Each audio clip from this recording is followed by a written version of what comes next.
There are thousands of videos on the topic of falling birth rates and demographic crisis, and each time one ends up on my homepage, I can't help but think, why is any sane man marrying and procreating with a woman? At this time in history, it simply means self-imprisonment, complete abandonment of your free time and dreams.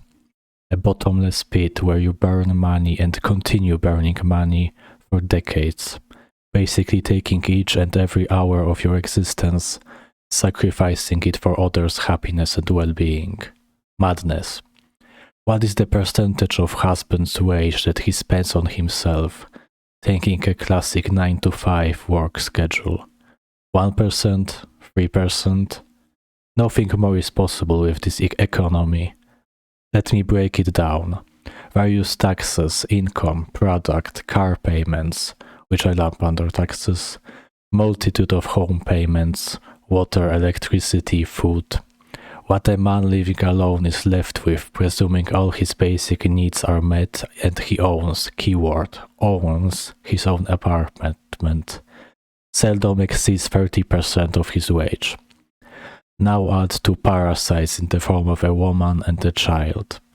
What the man has to spend for his happiness and pleasure suddenly decreases to minuscule amounts, a bag of peanuts a month. So a man is supposed to work 160 hours a month, and all of his money spent on himself is supposed to reach maybe enough to buy a box of donuts. How are men falling for self-imposed indentured servitude lasting half of their lives? All because they have a penis wanting to get wet? Now on the other side of the only two existing genders, it seems to me that women are getting more and more risk-averse with each passing year almost. They cry for hours and hours about the ever-shrinking due to medical advancement possibility of dying during childbirth, or even any unimportant complication, like stretch marks. I actually talked to a woman who brought up stretch marks as a serious concern over ever getting pregnant and why she should stay childless. No comment about this. They simply cannot understand that biology screwed them. And that's it. You are unfortunately a mammal. I would prefer to come from an egg too, pigeon style, but alas. Soon artificial wombs will be done and they will have the option to opt out of risk totally. There is only one generation left to be born before it happens. Women don't understand statistics or proportionality, nor allegories. The only thing female brain seems to understand is anecdotes. So when I say that many times more women die in car accidents than childbirth, yet they collectively don't seem scared of driving or walking the streets, it means nothing to them. Because Jane Doe from Dirt Hole, Texas got on the news as an unfortunate accident during childbirth. Jane Doe died from childbirth and I saw it on the news, is a legitimate reason and thought in their minds against ever getting pregnant. But when they see a dozen victims' car accident, somehow they don't get scared. I don't know how that works in the female brain, but they do operate like that, with absurd amounts of cognitive dissonance. Now to be fair, up until recently giving birth was a task with a high degree of mortality. Is this genetic memory acting up? More women died in childbirth than men in war. I did hear this said as a fact, and it does make sense. Women are also the ones societally stuck in a really hard place if the child has any abnormal mutations. There seems to be no developed and fair way to handle differently abled children in case the mother needs a break. I think it's either 100% care or you have to permanently give up parenthood. Although I heard about assigned nurses in Denmark or something. I don't know much about this topic, and to research how one specific country deals with it would be meaningless. They all have different laws, but we have to acknowledge the heavier burden on mothers of disabled children. To sum up, marriage as a man is an utterly selfless act of self-sacrifice for the future of humanity. And I salute all saints who decided to put up with women for on average 7 years and then get cleaned out of all assets in a divorce. Hopefully during those 7 years you got a couple kids that are probably yours, DNA tested. A selfless act for women is raising developmentally abnormal children.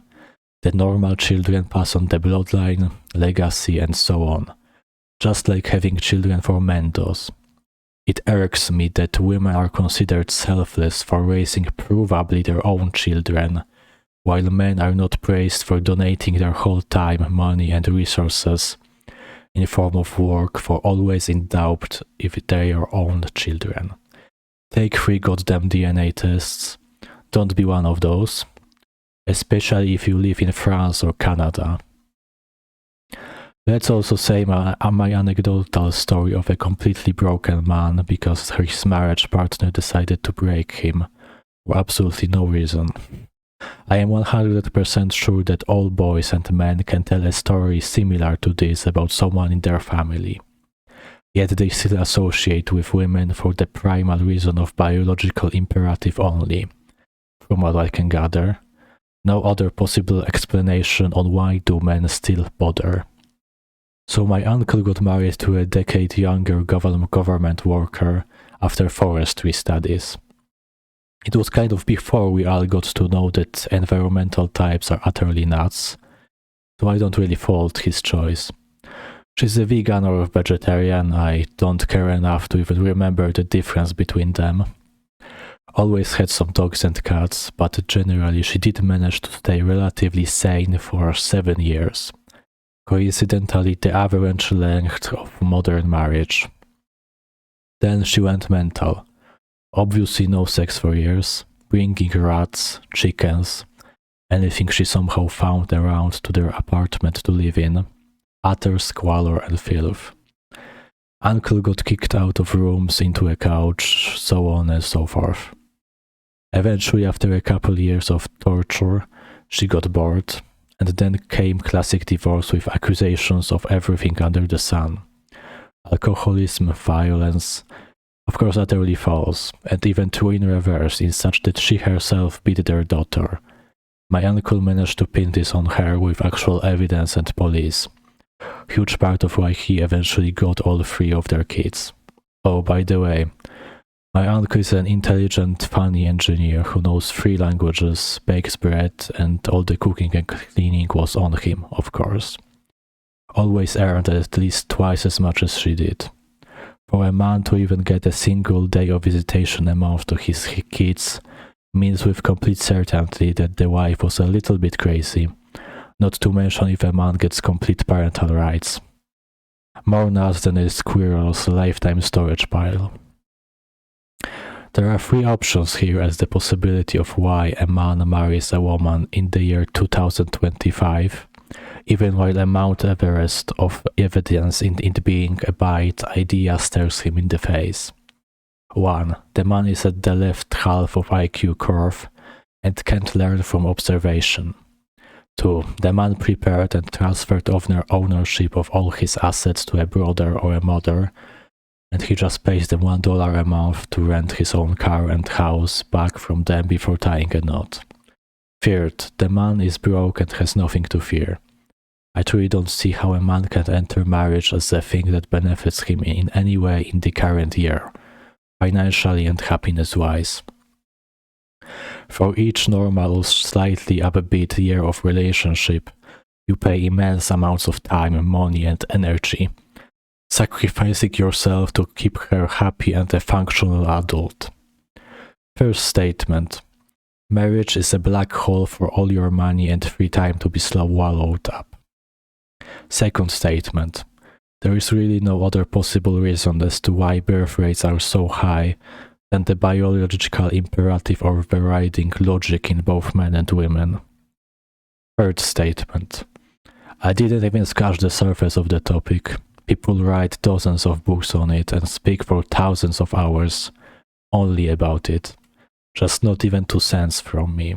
More like a speck of dust floating on the surface of my mind. Not comprehensive at all.